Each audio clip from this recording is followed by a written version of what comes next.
Эже. Жана меники меркос уже кирип койду акчаны. Кликсандан. Бак төлөтсө 8 000. Лекарственный препарат Клексан, наименование 4000 антихай МИЭ 0,4 миллиграммов. Так, внутри имеется 10 готовых шприцов для инъекции. Вот.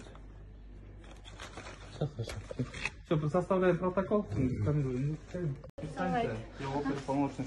Сашпай карап, танышалыңыз. Экономическими преступлениями. На основании следственного поручения нами был проведен контрольный закуп. Также у нас имеется уголовное дело, которое заведется в едином реестре.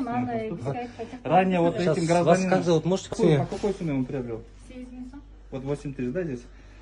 Так, можете ли вы добровольно вручить те денежные средства, которые были нашим этим гражданам вручены? Вот. Раз. Да.